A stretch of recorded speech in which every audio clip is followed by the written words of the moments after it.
마태복음 23장 35절.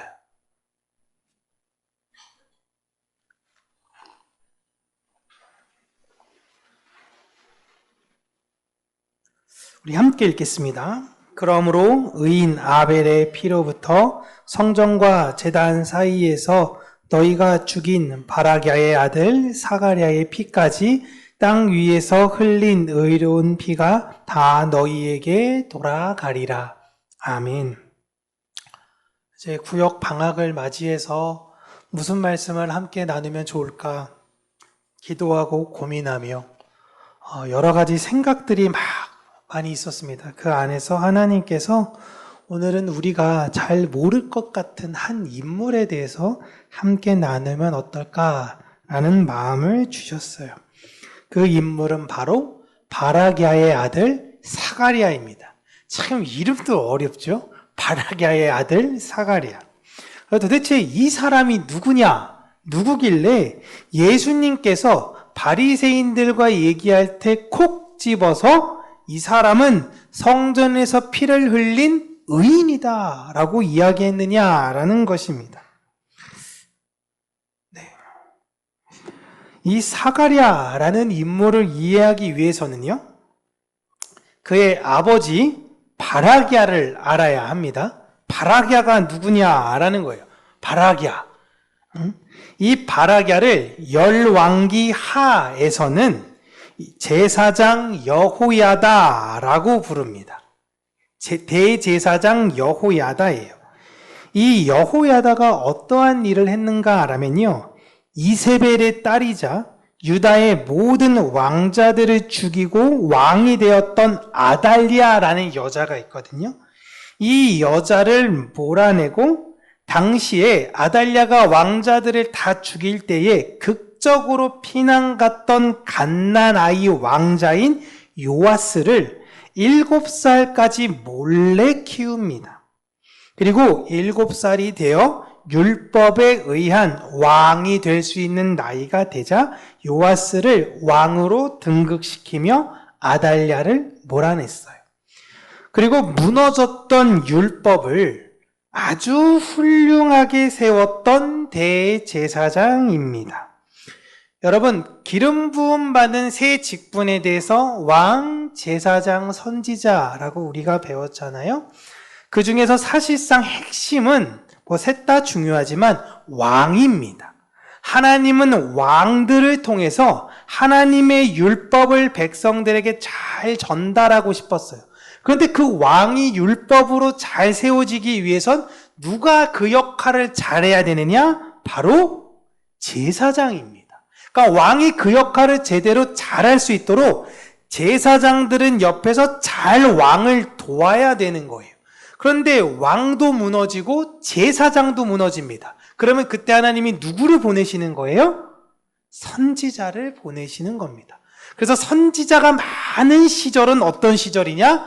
모든 게 엉망진창인 시대다라고 우리는 생각하시면 됩니다. 물론 다윗의 때는요, 나단 선지자를 비롯해서 선지자들도 많았습니다. 그들이 백성들에게 하나님의 말씀을 잘 가르치려고 했지만 그 시절을 제외하면 모든 선지자는 왕을 찾아가서 하나님의 율법을 잘못하고 있다고 지적을 했어요.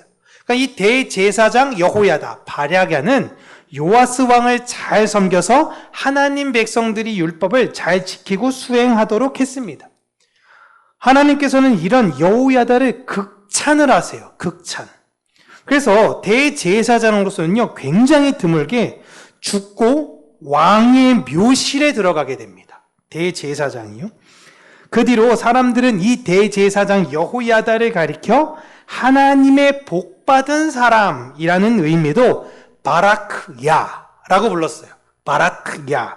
이걸 한글 음역화한 게 바라기아예요. 바라가.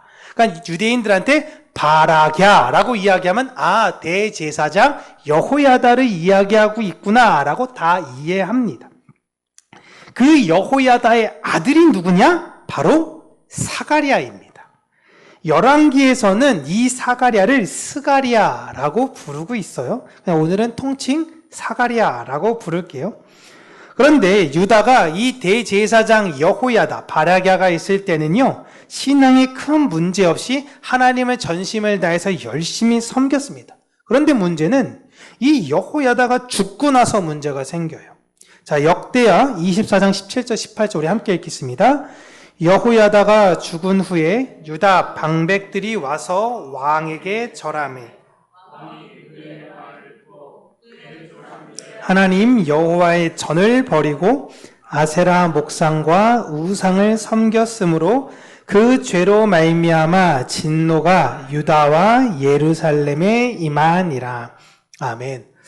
그동안 여호야다의 눈치를 봤던 지방 호족들이 이제 그가 죽자 왕에게 가서 우리 예전처럼 그냥 우상을 섬기게 해주시면 안 될까요? 라는 요구를 합니다.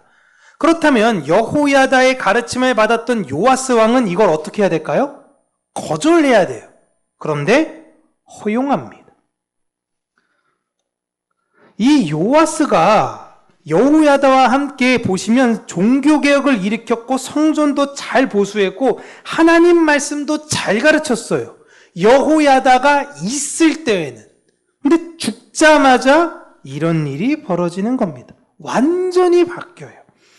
그러자 여호야다의 아들인 사가랴에게 하나님의 영이 임하시고 그들에게 어떠한 말씀을 전하라고 하시는데 대하 24장 20절 같이 읽을게요. 이에 하나님의 영이 제사장 여호야다의 아들 스가랴를 감동시키심에 그가 백성 앞에 높이 서서 그들에게 이르되 하나님이 이같이 말씀하시기를 너희가 어찌하여 여호와의 명령을 거역하여 스스로 형통하지 못하게 하느냐 하셨나니 너희가 여호와를 버렸으므로 여호와께서도 너희를 버리셨느니라 하라. 아멘. 핵심이 뭐예요? 너희가 나를 버렸으니 나 또한 너희를 버리겠다. 이 말은 다른 나라에게 너희를 넘겨주겠다라는 의미입니다. 이 얘기를 듣고 요아스 왕이 무엇을 느꼈을까? 여호야다가 생각나면서 하나님 내가 잘못했습니다. 회개합니다. 용서해 주세요. 다시 한번 성전을 향해서 기도하오니 주의 얼굴을 우리에게로 향하사 긍휼을 베풀어 주시옵소서라는 것이 아니었습니다. 사람을 시켜서 사가랴를 죽입니다. 이 방법이 너무 교활한 것이 제사장인 사가랴를 성전의 뜰로 부르고서는 그 자리에서 돌로 쳐 죽입니다. 여러분, 돌로 쳐 죽인다라는 게 무슨 의미인지 말씀을 드렸죠? 부정한 자들을 죽이는 대표적 상징이에요. 대제사장의 아들, 하나님의 뜻대로 하나님 나라를 세워가려고 했던 그 아버지의 아들, 그 아들도 의롭게 살려 했던 그 아들을 어디에서 죽였냐? 성전에서 죽였습니다. 대하 24장 21절 보시면 무리가 함께 꾀하고 왕의 명령을 따라 그를 여호와의 전뜰 안에서 돌로 쳐 죽였더라. 어떻게 이럴 수가 있을까요? 성전의 뜰은 제사에 필요한 동물들이 죽임을 당하는 장소였습니다. 또한 그 동물들은 다 의로운 동물들이죠. 그 의로운 동물들이 죽은 그곳에 의로운 제사장이 죽임을 당했던 것입니다. 요아스는 아마도 여호야다의 그늘에서 벗어나고 싶었던 것 같아요. 이제 여호야다라는 인물이 사라졌으니 좀 이제는 왕으로서 내가 내 뜻대로 좀 해보면 되는 거 아닌가? 이제 좀 뭔가 내 뜻대로 좀 해봐야지. 그래, 너희들도 한번 그렇게 해봐. 뭐 우상 섬기고 싶다고 하는데 너무 대놓고 하지 말고 적당히 해. 이렇게 하면서 뭔가를 풀어주려고 했더니 그동안 너무 종교적으로 답답했던 거예요. 근데 이제 그의 아들이 나서서 자신의 뜻대로 하지를 못하게 하니까 그 요아스가 아들을 죽여버린 것입니다. 그 결과 그 해가 마치기 전에 아람 군대가 쳐들어와서 예루살렘을 공격하고 백성의 지도자들을 죽였습니다. 그리고 요아스도 이 전쟁에서 부상을 입게 돼요. 그리고 자신의 부하들에 의해서 암살당합니다. 오늘 비참하지 않습니까? 그런데 이 사가랴 뒤로도 많은 선지자들이 성경에는 있어요. 이사야도 있고 예레미야도 있고. 그런데 예수님께서 말씀하시는 거 보면요. 본문에 왜 아벨에서 왜 사가랴까지 이 피에 대해서 이야기했냐면요. 넘겨주시면 우리 성경의 마지막은 구약 성경 마지막은 말라기서죠. 말라기서. 그런데 유대인들의 마지막 성경의 끝은 역대하로 끝납니다. 역대하 마지막 부분에 나왔던 죽임당한 의로운 자는 바로 이 사가랴예요.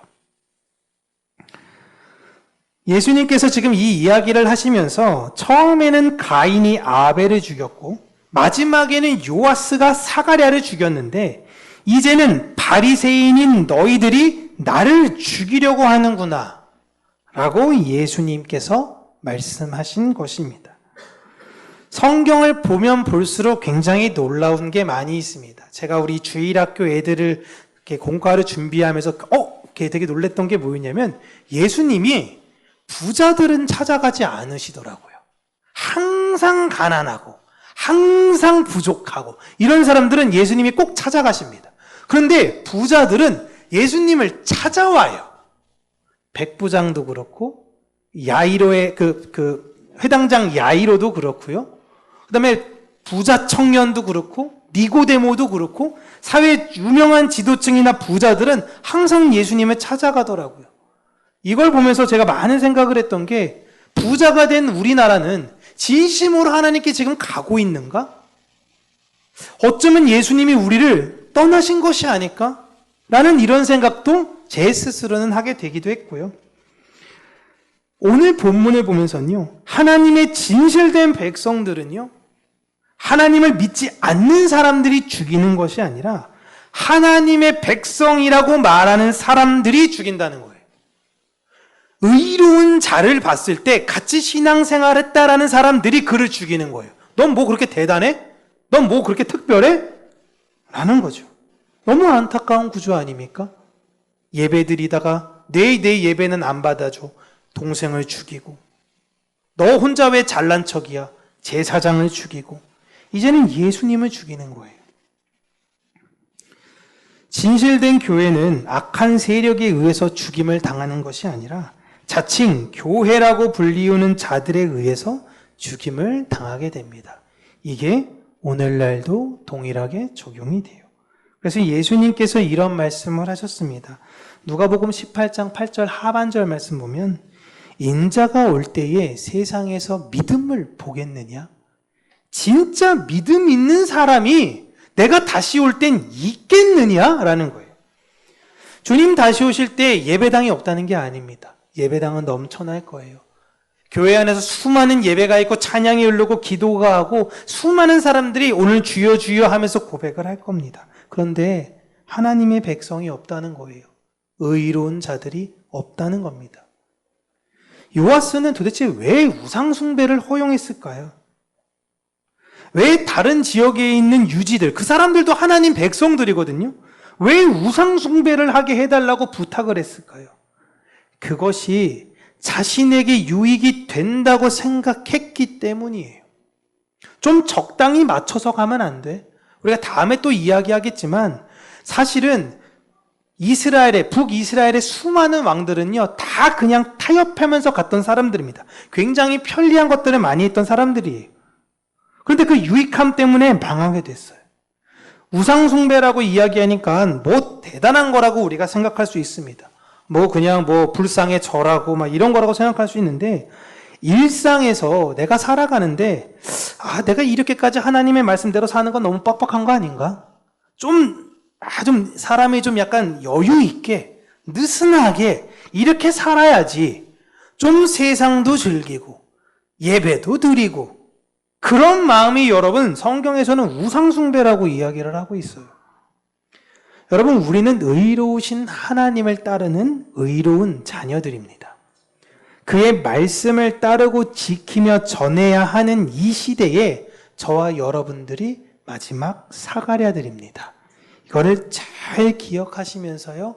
주님 다시 오실 때에 주님 안에 드릴 우리의 많은 열매들 잘 준비하면서 사는 저와 여러분, 우리 평강교회 되기를 주님의 이름으로 축복합니다. 기도하겠습니다. 참 좋으신 하나님 아버지, 우리가 자칫하면 이 세상과 병합하여 살아가기 쉬운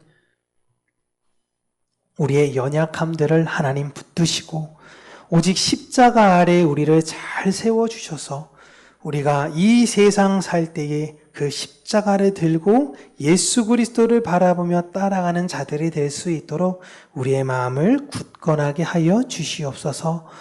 이 세상의 많은 사람들이 우리가 왜 그렇게 사는가라는 것을 이해하지 못할 때에 하나님의 뜻을 잘 바라보며 두 마음 품지 않고 믿음의 길을 잘 걸어갔던 그 순교자들을 본받아 그 예수 그리스도를 따라가는 우리 평강교회 모든 성도님들이 되게 하여 주시고 오직 예수만을 위해서 사는 것이 무엇인지를 온전히 깨달아 알아 우리 주변 사람들에게 아름다운 열매들을 잘 맺히며 흘려주는 우리 모든 성도님들이 될 수 있도록 은혜를 더하여 주시옵소서. 예수님 이름으로 기도합니다. 아멘.